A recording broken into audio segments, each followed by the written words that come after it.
before you all leave, make sure you get a bag, one of the white bags on the table, because in that bag you'll find a couple free books as well as a nice T-shirt with this image on it. Brought to you by my wife. She felt pretty.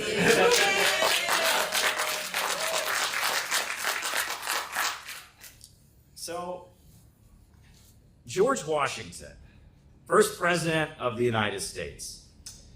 When I was in school, what they taught us about George Washington was that he had wooden teeth. He had wooden teeth. He was the guy with wooden teeth. And then I had a sixth grade teacher, and she said, well, actually, he didn't have wooden teeth. His teeth were made out of ivory. And so then I remember when I was in high school, I was on a church mission trip to Eagle Butte Native American Reservation in North Dakota. And I spent 2 weeks out in Eagle Butte, and we ran like a daycare in the neighborhood, and we also cleaned up some of their graveyards. And then the final night of the mission trip, we actually went to Mount Rushmore. And so we were all gathered in front of Mount Rushmore, and they turned the lights on, and they had the presents up there. And the park ranger said, is there anyone here who knows any interesting facts about any of the presidents? And there was dead silence. I thought, no one here knows any facts. I raised my hand. They called on me. I said, what do you know? And I said, well, George Washington, they said his teeth were made out of wood, but they were actually made out of ivory. And so I won a prize. They gave me like a coffee mug or something like that. I thought, wow, okay, I'm the only one who remembered that. And from what I understand, that's contested. Now there's even other stories about where his teeth may have come from and such. So it's kind of stupid, and that kind of shows you how American education really kind of obscures things. I mean, you think the founder of the country, that's what we remember about him, is whether his teeth were made of wood or ivory or, that's the important thing. But, when he was leaving office, George Washington actually gave a farewell address that was a bit more poetic and important and deep than what we just heard from Joe Biden when he was leaving office. And there was a line in that speech. He said, "It is our true policy to steer clear of permanent alliance with any portion of the foreign world." That's what he said. And many people reference George Washington's farewell address when he's speaking about how we should avoid foreign entanglements and we should not have any permanent alliance. And that's interesting because NATO has certainly been a permanent alliance. U.S. support for Israel has certainly been a permanent alliance. It certainly flies in the face of U.S. policy. But it actually points to something a lot deeper, because the real question in the American Revolution was an economic question. We have a right to life, liberty, and the pursuit of happiness, we're told. What is the pursuit of happiness? It's the right to expand your economic condition, to get a better life, to have your children have a higher living standard than you have, to have economic opportunity. Pursuit of happiness meant economic growth and economic empowerment. And what's interesting is at the same time that we had our revolution in the United States, there was another country in our hemisphere that had a revolution, and that was Haiti. The Haitian slaves who were colonized by the French broke their chains. And some of the founding fathers were slaveholders, and they did not like the Haitian Revolution. But some of them did. And Alexander Hamilton was very outspoken in his support of the Haitian slave revolution. And he wanted the United States to diplomatically recognize the revolutionary slave government of Haiti, Alexander Hamilton. And Alexander Hamilton, he gave birth to an economic school of thought that was continued by one of the top advisors to Abraham Lincoln, Henry Charles Carey, which, according to some sources, is the originator of that plan to build a bridge over the Bering Sea. And Henry Charles Carey, he wrote a very, very important pamphlet opposing slavery and opposing the economics of slavery and explaining what he believed was the basis of slavery and a slave system in the United States. And that pamphlet was read by Karl Marx, and he actually recommended it. He said that Henry Charles Carey was the only American economist of any worth, of any importance. And that pamphlet, the end of it says this: "Two systems are before the world. One looks to exporting men to occupy desert tracts, the sovereignty of which is obtained by aid of diplomacy or war. The other to increasing the value of an immense extent of vacant land by importing men by millions for their occupation. One looks to the concentration of wealth and power in a great commercial city, which shall rival the great cities of modern times and which has been supported by aid and contributions of exhausted every nation subjected to them. The other to concentration by aid of which a market shall be made upon the land for the products of the land, and the farmer and the planter to be enriched. One looks to increasing the necessity for commerce, the other for increasing the power to maintain it. One looks to underworking the Hindu and sinking the rest of the world to his level, the other to raising the standard of man throughout the world to our level. One looks to pauperism, ignorance, depopulation, and barbarism, the other to increasing wealth, comfort, intelligence, combination of action and civilizations. One looks toward universal war, the other toward universal peace. One is the English system, and the other we may be proud to call the American system, for it is the only system ever devised, the tendency of which was that of elevating while equalizing the condition of man throughout the world. And such is the true mission of the people of the United States.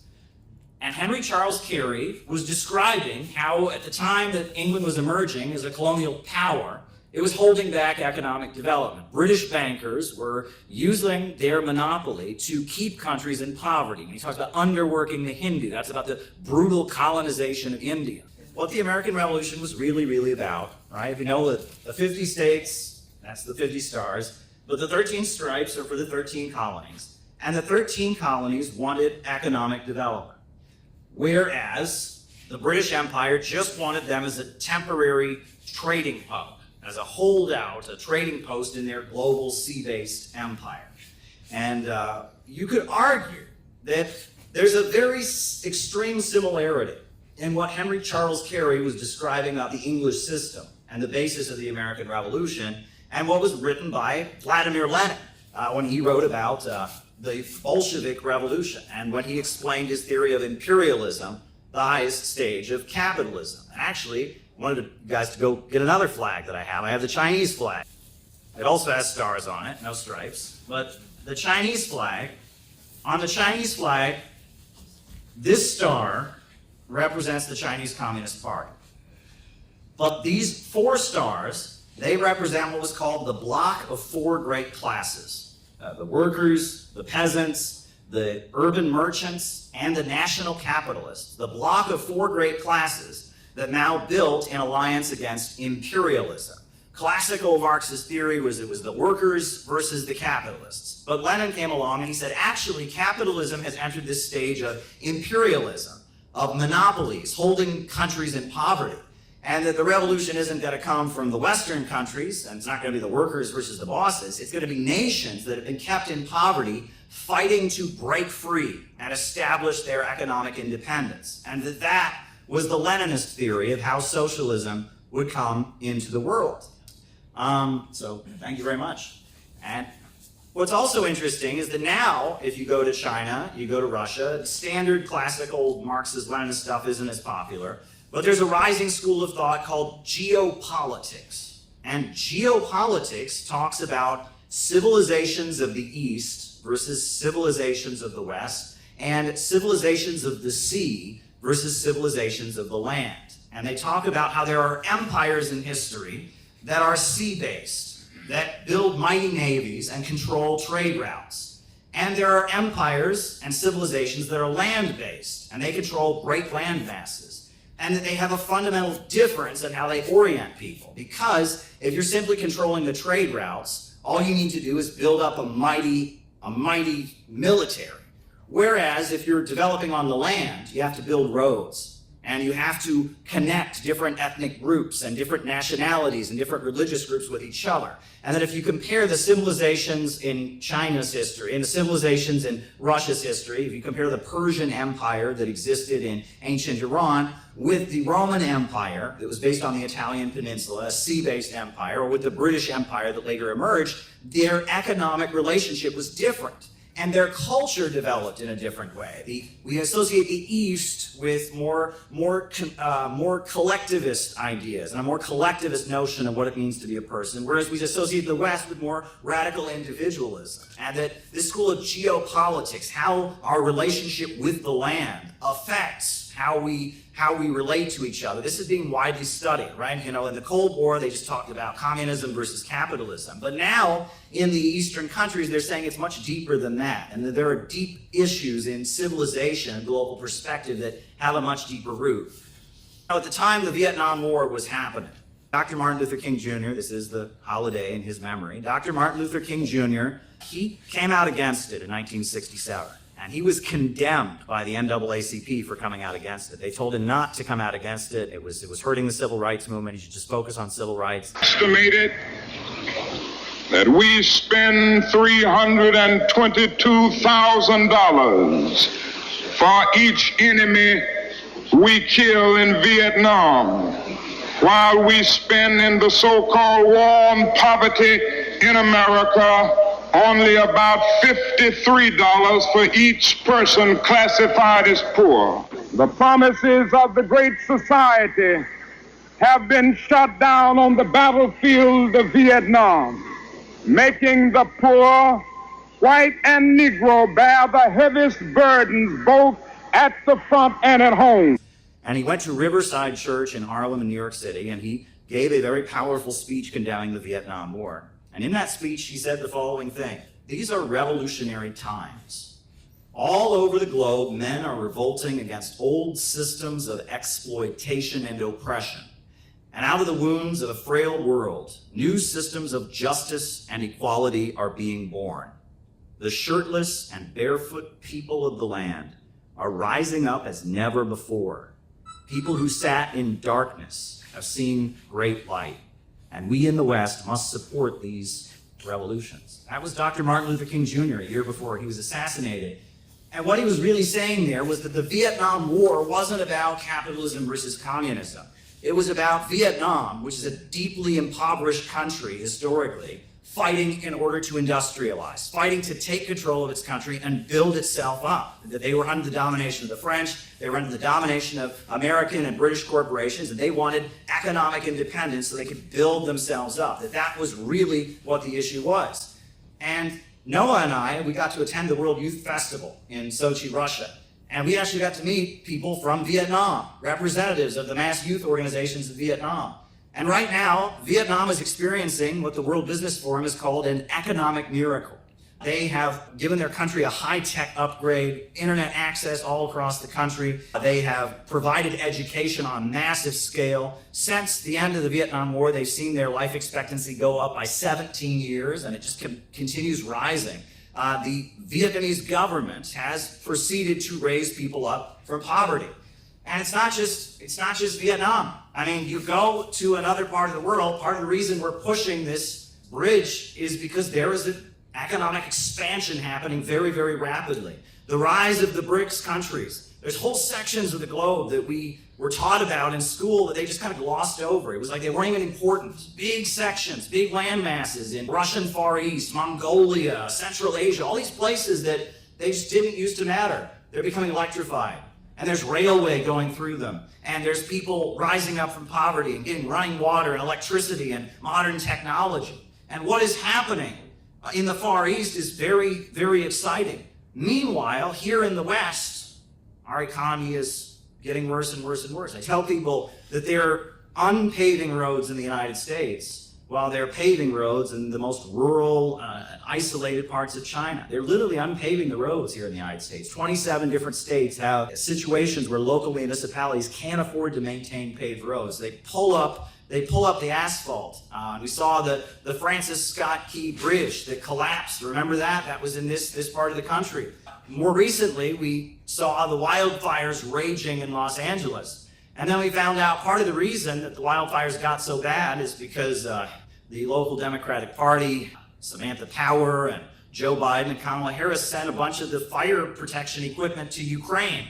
And so rather than having it there to provide and protect people, the fires were raging because they didn't have the proper equipment. Absolutely outrageous.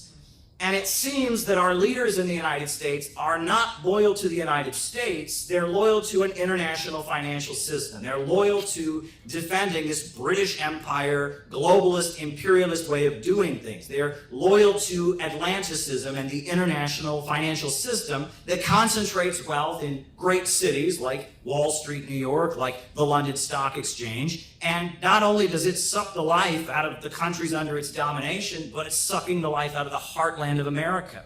And we're getting poorer and poorer, and an internationalist elite is getting richer and richer and richer. And at this point, we have to ask ourselves what kind of country we want to be. When World War I broke out all over Europe, there was a woman living in Germany who was very, very opposed to World War I. She was eventually thrown in prison for her anti-war activism. Her name was Rosa Luxemburg. And Rosa Luxemburg, she wrote a pamphlet that she had to put out under a fake name because she didn't want to be arrested. And in that pamphlet, she said something very eerie. This was 1914, when World War I had just started. She said, "This world war is a regression into barbarism. The triumph of imperialism leads to the annihilation of civilization. At first, this happens sporadically for the duration of a modern war. But then, when the period of unlimited wars begins," think about unlimited wars. When the period of unlimited wars begins, it progresses towards its inevitable consequences. The triumph of imperialism and the collapse of all civilization, as in ancient Rome. Depopulation, desolation, degeneration, a great cemetery. She was saying that if the trends that began at the time of World War I were allowed to continue, the West itself would come apart, and Western civilization and Western society would deteriorate. And she compared it to the Roman Empire. As this war-based society became more and more individualistic and more committed to this global international financial system, eventually it just collapsed from within and deteriorated. And I think if we want to understand the role that we have to play as anti-imperialists and anti-globalists and people who want to see a new America where working families come first and speaking out against imperialism, I would like us to look at something very, very old, a very, very old text. Some of you might be wondering what this painting is. Well, this is a painting from 1844, and this is from Horace Vernet, the American painter, and it's his depiction of the Hebrew prophet Jeremiah from the Old Testament of the Bible. This is Jeremiah, the weeping prophet. And this is his depiction of this Hebrew prophet, Jeremiah. And if you read the book of Jeremiah, Jeremiah was born in the year 650 BC in the kingdom of Judea. And at that time, the kingdom of Judea was experiencing a lot of injustice, I guess you could say. At the time, the gap between the rich and poor in the kingdom of Judea was rising very significantly. And the rich people were becoming more and more ruthless. They were finding loopholes in the Hebrew law through which they could utilize poor people as slave laborers to build their great mansions. They also, according to the Hebrew law, they had provisions to care for widows and orphans, but those were being ignored, and widows and orphans were being left destitute and hungry. And at the same time, the rich were also engaging in human sacrifices, and they were burning infant babies, and they were engaging in all kinds of rituals and such. And Jeremiah was not from the priesthood. He was just an ordinary person. And he spoke up against the rich and powerful in the kingdom of Judea. And I want to point out something about that, because it's very, very easy to speak up against people who have no power. It's very, very easy to condemn people who have no power. And I hear that when you turn on CNN. You know, they'll sit there, some Hollywood celebrity. "I'm so morally opposed to these people who vote for Donald Trump. These people in Texas and Alabama, they're bad people. I condemn them. I morally oppose them. It's just so wrong." And they sit there, and then the cameras go down, and they're like, "All right, time to go party with P. Diddy. Time to get on Jeffrey Epstein's airplane." It's ridiculous. It's so easy to grandstand against people who have no power. But if you start calling out the rich, and you start calling the powerful, that's when the consequences begin. And Jeremiah did that. And in fact, one of the people who was the most opposed to Jeremiah was the priesthood. Why? Because he was calling out the priesthood. He was saying that the priesthood, they were complicit in the crimes of the rich. They were complicit. They were enabling the rich to get away with what they were doing. And so he called out the priesthood, and he built a movement. And all kinds of people in the kingdom of Judea started gathering outside the temples to listen to Jeremiah's preaching, to put on sackcloth. And the message was, we've got to change our ways. We've got to repent. If not, we're going to lose our country. And he said that if they could change, and if they could start caring for the widows and orphans, and if they could start having a society that was not tricking people into cheap labor, and if they could actually go back to their principles, they could save their country. He said, for if you thoroughly amend your ways and your doings, if you thoroughly execute judgment between a man and his neighbor, if you oppress not the stranger, the fatherless, the widow, and you shed not innocent blood in this place, and neither walk after other gods to your hurt, then I will cause you to dwell in this place, in this land that I gave your fathers forever and ever. That if you can turn things around, we can stay here. But if not, we're going to lose our country. And Jeremiah was building this movement of people in the kingdom of Judea, calling out the rich and powerful, and he got a great boost in social media terms. There was somebody who really liked what Jeremiah had to say, and that was the king, Josiah.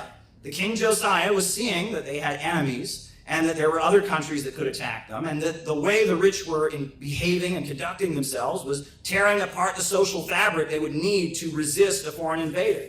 So King Josiah, who was himself from the rich and powerful class, decided he was going to boost Jeremiah. So he began promoting Jeremiah and encouraging people to listen to Jeremiah's speeches and promoting him. And Jeremiah was able to thrive and build this mass movement because he was trying to hold the country together. But then the king died.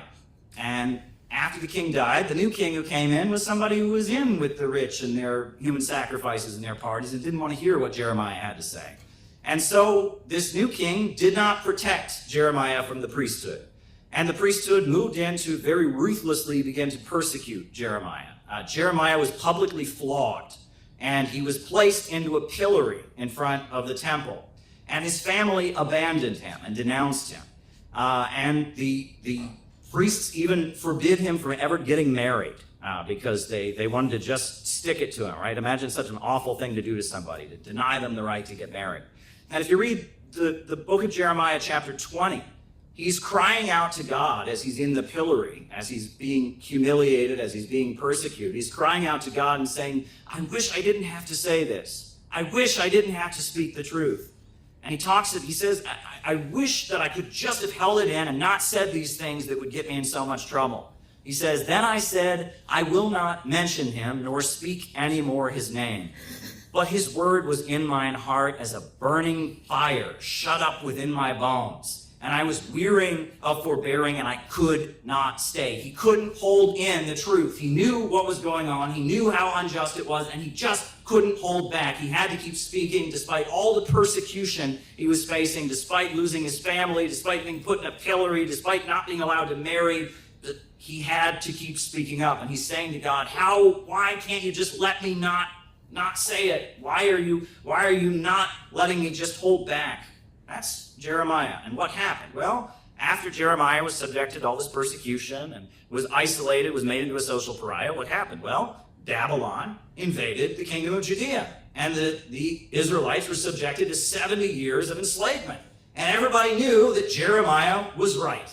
And the whole reason we have the book of Jeremiah is because somebody, it's funny, this painting is inaccurate. Jeremiah was illiterate, so there's no way he could have been writing. This is an inaccurate painting. Back then, most people couldn't read or write. But Jeremiah, at that point, everyone realized he was right, and he fled to Egypt, and a scribe named Baruch transcribed his very poetic sermons so they can be preserved.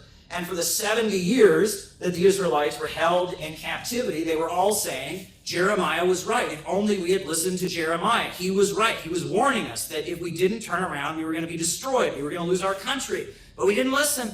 And look what happened. Now, it's kind of a sad story. But the reason it's important is because Jeremiah became kind of the archetype, right? Fast forward 600 years to when John the Baptist was going around, the voice crying out in the wilderness, wearing camel skin and eating locusts. Well, everybody knew he was modeling himself on Jeremiah. Jeremiah was the archetype that all the Hebrew scholars studied. And later, we've all heard that one of the famous deeds of Jesus Christ is driving the money changers out of the temple. Well, what did Jesus Christ say as he was driving the money changers out of the temple? He says, you have converted my Father's house into a den of thieves. Well, he was quoting Jeremiah. And to the people that were listening to him in the temple, the scribes, the Pharisees, that word ringed well because Jeremiah had said those very same words in that very same place. So Jesus was quoting Jeremiah. But what does this all have to do with America? Right? We're thousands of years in the future. Well, I think that has quite a lot to say about our time. But why do we have the Second Amendment in the United States? Why do we have the right to bear arms? We have the right to bear arms because our country was started by English religious dissenters. In England in 1649, there was a war between the Parliament and the King. And the King aligned himself with the Church of England. And so the Parliament, which represented the emerging capitalist system overthrowing feudalism, aligned itself with the Puritans and the Roundheads and the Muggletonians and the Ranters and the Quakers and all kinds of radical street preachers who didn't go along with the Church of England. And they rallied and they protested and they built an army and they defeated the King of England and they cut his head off in 1649. They cut the head of the King of England off. Oliver Cromwell led the English Civil War in which the King of England was beheaded. The English Civil War was quite wild. There was one of these religious dissenters was the Diggers, and they seized control of St. George's Hill, and they created an agricultural socialist commune in England. Very temporarily, and it was just a radical uprising. And at the time, information technology had really changed because this thing called the printing press. And there were thousands of pamphlets being distributed all over England as people were reading the Bible for themselves and reading pamphlets about politics and arguing about who should have the right to vote. It was an upsurge of democracy that these radical preachers, these English religious dissenters were part of. So after all of that was over, and after Oliver Cromwell died, they wanted to kind of cool things down in England. So what did they do? They brought the son of the king who had been beheaded, they brought him back, Charles II. He was fled to France. They brought him back and they put him on the throne. One of the first laws that Charles II made was that no religious dissenter could own a gun. No religious dissenter may own a gun. Why? He didn't want to get his head cut off, just like his father. Well, at that point, a lot of the English dissenters said, now they're taking away our guns. And that's because they don't want us to be able to defend ourselves when what comes next. And they started packing up and fleeing to the New World, to the United States. And when the American Revolution happened, we had the Constitution. Well, you'll notice that the first time the Constitution was proposed, the 13 colonies didn't accept it. They wouldn't ratify the Constitution unless it had 10 amendments to it, changes.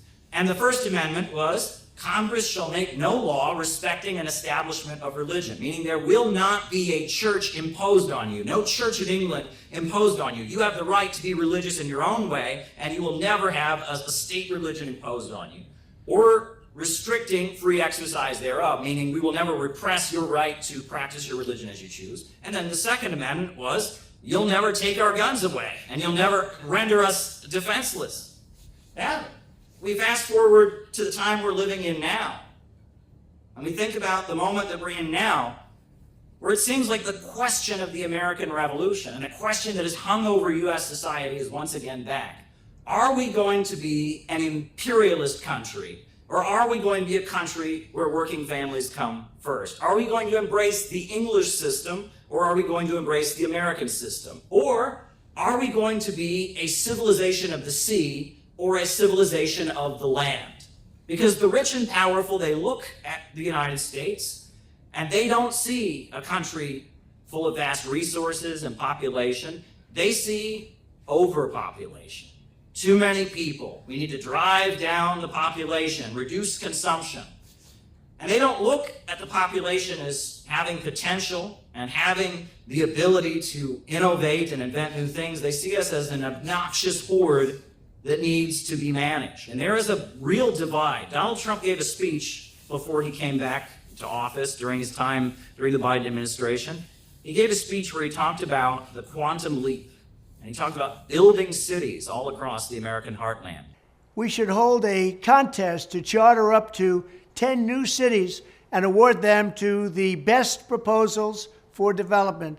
In other words, we'll actually build new cities in our country again.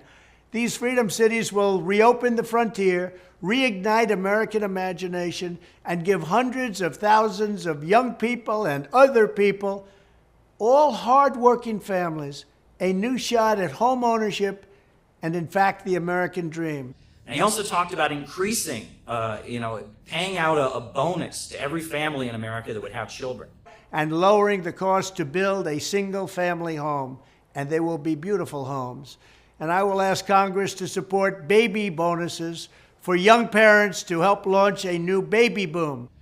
this is very, very interesting because at the same time, the World Economic Forum and the Club of Rome and all of the rich and powerful are talking about overpopulation, reducing the population. There are two distinct alternative views before the world right now. And so what we need is for Donald Trump to be King Josiah. We need Donald Trump to see that it's time to have a mass movement to oppose imperialism. Because he's got to see that the country is coming apart. He's got to see that we're headed in a bad direction. We need Donald Trump to boost anti-imperialism for his own reasons. That's what we need him to do. We need him to do everything he can to boost the kind of mass movement. Because if Donald Trump is actually serious, if he's actually serious about opposing the FBI, opposing the deep state in their wars, he's going to realize that the only hope he has is to have millions and millions of Americans who will have his back when he does it. There's no way he can do it without a mass movement. And so he's going to need people like us to build that mass movement. The best hope for him is to realize that as soon as he possibly can. We need Donald Trump to boost an anti-imperialist movement to help him stand up to the FBI. You know, I've said before that if a parent was not feeding their child, was not providing them with proper clothing in the wintertime or something like that, they would be arrested. And they wouldn't be arrested for what they did, they'd be arrested for what they did not do. Criminal neglect. Well, the government of the United States, if you look at the wildfires in California, you look at the crumbling infrastructure, children drinking lead in their water, the power grids collapsing, the government of the United States is guilty of criminal neglect. Absolutely guilty of criminal neglect.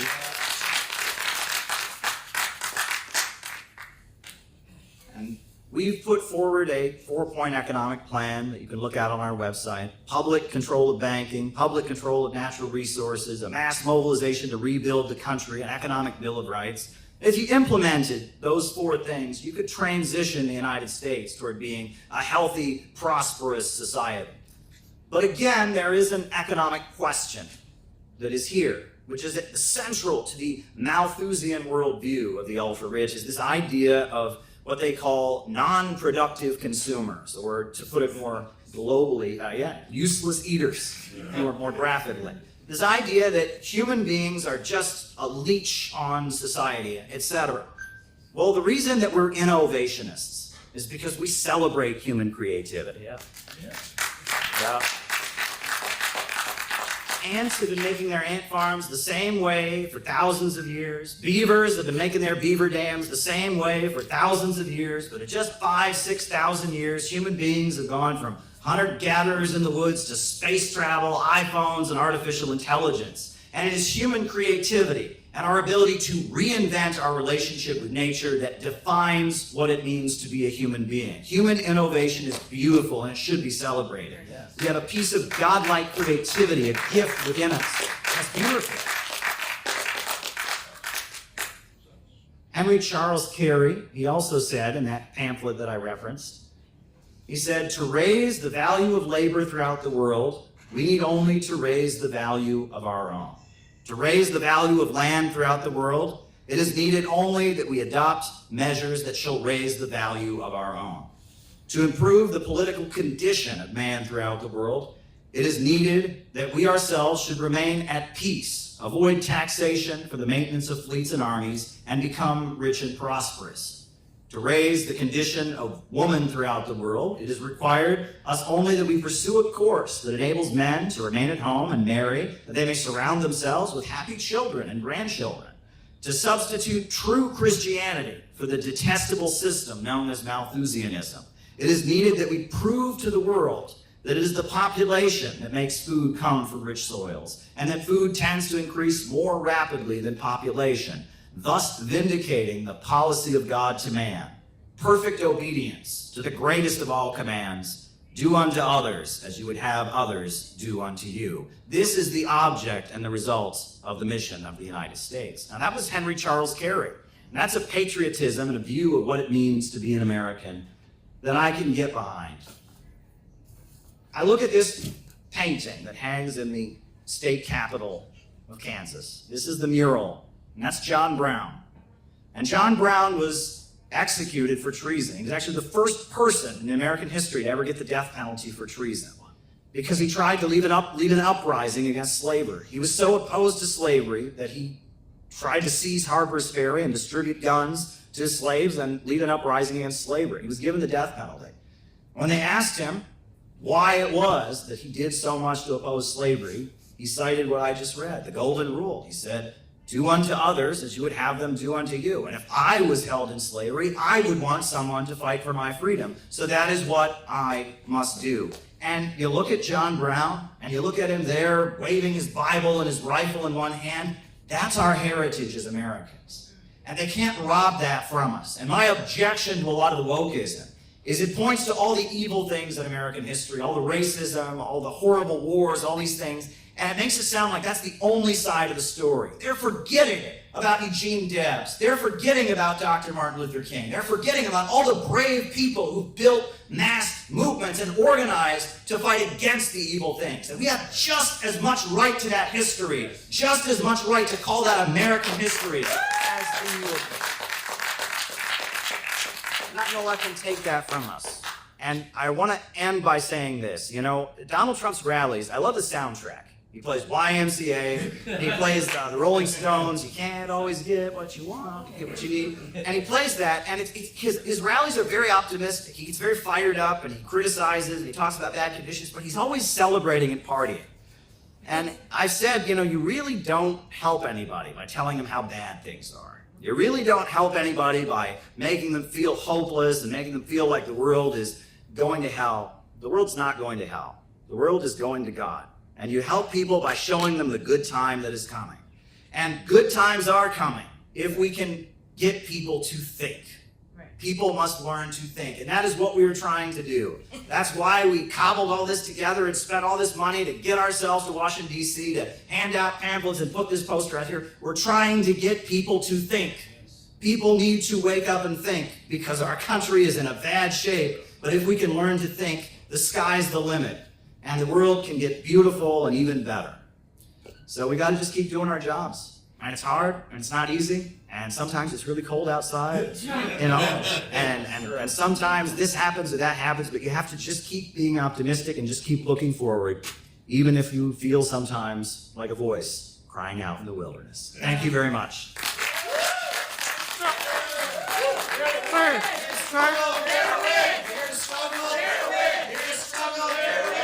This is Dare to Win! Dare to struggle! Dare to win! We pledge that we shall remember this unity. We pledge that we shall remember this unity.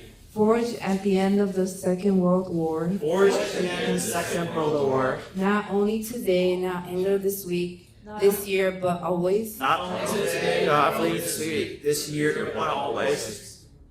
Until we have built the world we have dreamed of and fought for. Until we have built the world we have dreamed of and fought for. We pledge ourselves to build the unity of the people of the world. We pledge ourselves to build the unity of the people of the world. All races, all colors, all nationalities, all beliefs. All races, all colors, all nationalities, all beliefs. To eliminate all traces of fascism from the earth. To eliminate all traces of fascism from the earth. To build a deep and sincere international friendship among the peoples of the world. To build a deep and sincere international friendship among the peoples of the world. To keep a just, lasting peace. To keep a just, lasting peace. To eliminate want, frustration, and enforced idleness. To eliminate want, frustration, and enforced idleness. We have to come to confirm the unity of all people. We have come to confirm the unity of all people. To salute our comrades who have died. To salute our comrades who have died. And pledge our word that skillful hands, keen brains, and bold enthusiasm. And spread our word that skillful hands, keen brains, and bold enthusiasm shall never more be wasted in war. Shall never more be wasted in war. Dare to struggle, dare to win. Dare to struggle, dare to win. Dare to struggle, dare to win. Dare to struggle, dare to win. Right. Thank you.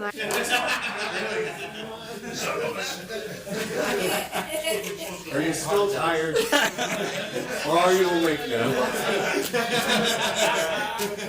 Thanks for coming, everybody.